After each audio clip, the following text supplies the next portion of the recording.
From you know say, you have to draw one side and talk soft when you got wholesale. Cause you don't trust everybody for trust. 209 years. From you know say, this man will never carry out in a middle night and middle day. Cause you don't shame on you. 209 years.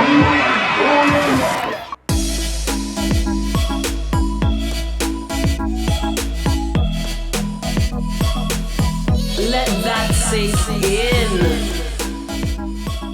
What's up everybody, I'm Vaughn and welcome to Let That Sink In, the show all about giving you career and professional development tips. So check this out. Under normal circumstances, we would not allow 18 and 19-year-olds to make a lifelong commitment to another person through marriage, right? And the reasons for that are pretty obvious. Primarily the fact that they haven't lived long enough yet to know what they want out of life, much less who they want to spend the rest of their lives with. At 19, I still needed my mother to keep writing my name in my underwear just so I'd remember they were mine. Of course, I'm kidding. My mother didn't write my name in my underwear. She used a label maker. Anyway, if society has all these rules to discourage teenagers from getting married, why is it that we keep pressuring 18 and 19-year-olds to make lifelong commitments to careers when they are just as ill-equipped to do so? What we should be doing is teaching youngsters the skills to make good decisions when it comes to choosing a career. Because making a bad decision can have serious, even life-altering consequences. At its worst, making a bad decision about what career path to choose can leave you with the sucky life trifecta of being unfulfilled, unhappy, and broke. And it's when you're in vulnerable situations like this that you leave the door open to even more self-destructive behavior, like not taking the chicken out the freezer after your mother called hours ago and told you to do so, or stopping at a country rum bar to ask for directions. Those who know, know. Anyway, that's what today's show is all about, helping youngsters, and maybe a few oldsters too, to learn the process involved in making the right decisions to get on the right career path. And that process centers around answering one question: who am I? But that is definitely an essay question. And to answer it, you have to write several smaller paragraphs answering several build-up questions. And we're going to go through some of those questions today with the help of well-known psychologist and career coach, Dr. Leachim Semaj.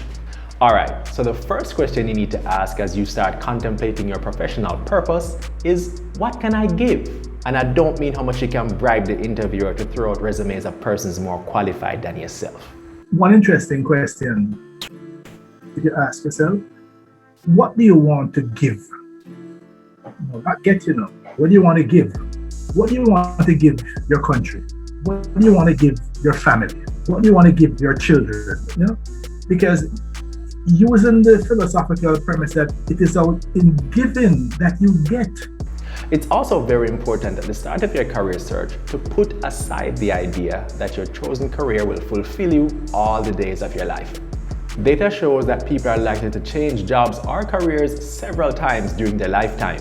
There's a very distinct possibility that technology will evolve to a point where your preferred job becomes obsolete. Or you could just get bored from doing the same thing over and over year after year and decide you want to change. That's normal. The important thing is to understand that you can't put all your eggs in one career basket. Having several passions will make the transition easier if you decide that you want to pivot later in life. On that note, to my friend Dwayne, forget the haters, Bridget. Don't give up on your dream of setting the record for the longest Jamaican two-finger gun salute. I think that could open the door for you in the future as a urologist who saves lives doing expert prostate exams. Now, another useful question to ask as you ponder your career path is, what would you do even if you weren't being paid to do it? What could you, if you could do for free, you would do it, or you could spend your whole time doing it? It's a good question to ask yourself. I have a top 3 list of things I'd do for free. Number 1, making videos, of course. Number 2, being the official taste tester for Tasties and KFC. And 3, being a fly on the wall when the psychologist finally gets the chance to do that evaluation of L.A. Lewis. No comedy special, nah go funny so. Here's a less obvious question. Where would you want to live? Sometimes you make certain occupational choice and you end up living in Tucson, Arizona. Let's say your occupational choice turned out to be aerospace engineering. Don't have too many aerospace engineering jobs in Manchester, nor in Kingston.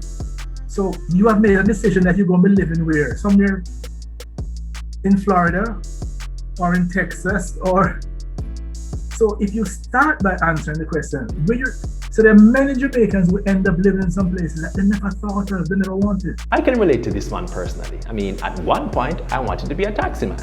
Then I realized I'd like to live in heaven at some point, so I changed my mind.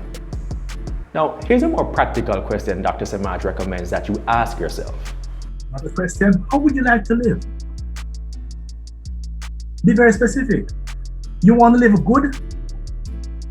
You want to own your own house? You want to answer all those questions, because if you don't answer those questions up front, you may end up in a career options that don't even allow you to own a bicycle. I've learned that by Jamaican standards, living good is not just about money, people. It's about being able to consistently answer yes to from your no say questions. Let me explain. From your know say, you have to draw one side and talk soft when you got wholesale. And then trust everybody for trust. 209 years. From your know say, it's not where you're very carry out in a middle night and middle day. Because they're not shame on you. 209 years. If you can consistently answer yes to these questions, then pat yourself on the back. You live good. Now the next question stays on the practical side. Are other people interested in buying what you're producing? So that if you're interested in producing the key rings, huh? Now, first of all, is there a market? Are there people who want to buy this? Are they willing to buy it at a good price? Based on what they pay you, will you be able to pay your bills? Sometimes, following your passion will teach you the very hard lesson that what you have is not really a career, but a hobby. And be very careful. There are some things that you enjoy, but the world does not value it. The world is not going to pay you for it. You can't live off of it. So then you're going to have to do that as your hobby. A useful activity to do is to conduct a personality profile. Naturally, the more you know about your own personality, the better equipped you will be to determine what environment suits you best. What are the things that your personality naturally gravitates towards? What are the strengths of your personality, the weaknesses, and you work with them? Dr. Semaj can speak from experience on this one.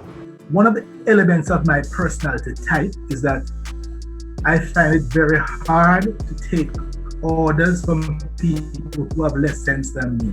So that's why a lot of people with my personality type own their own business. Because the only way you can survive is that you make the decisions yourself.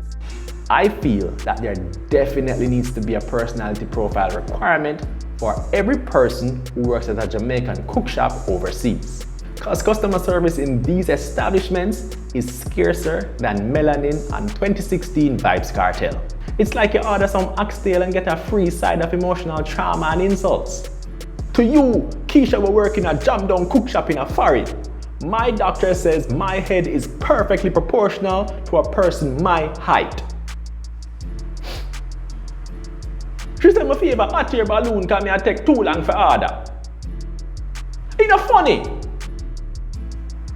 Another thing to do is to seek out trustworthy persons in the field you'd like to enter and ask them for the real about the job they do. The good, the bad, and the ugly.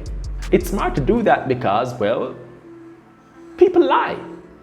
Talk to people in the field so you can really understand what this field is really about, that thing you say you think you really like.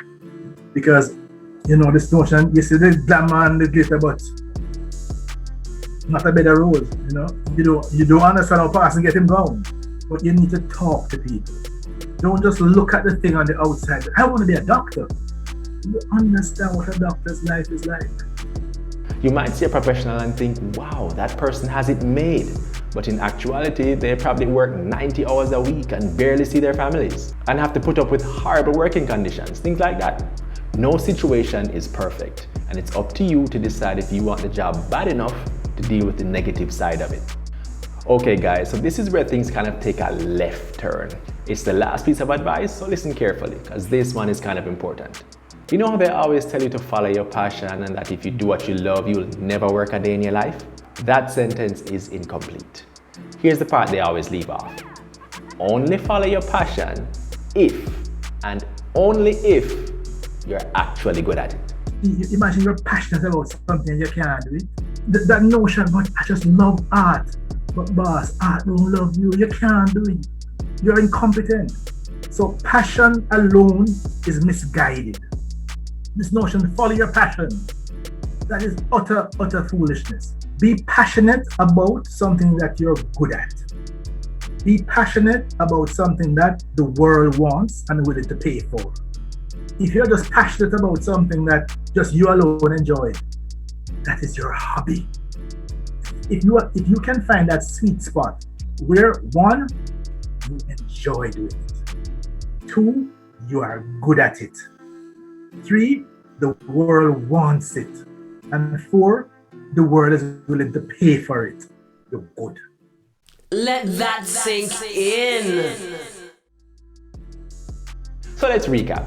Before you walk down the aisle and commit to a career path, you need to take some time to evaluate both yourself and the career. You do that by asking and answering questions like this. What can I give? What am I passionate about? Am I good at it? Can I make money from it? Where and how do I want to live? Answering these questions honestly will put you on the path to making a good decision and having a successful career over the course of your life. Good luck. Let that sink in. And that's where we come to the end of today's video. Thank you so much for staying tuned. And you know it already goes. If you like the video, like, share, comment, subscribe, tell a friend to tell a friend, all that good stuff. It makes the algorithm work and helps us to keep this show going. I am Vaughn and this has been Let That Sink In. Stay beautiful and see you next time.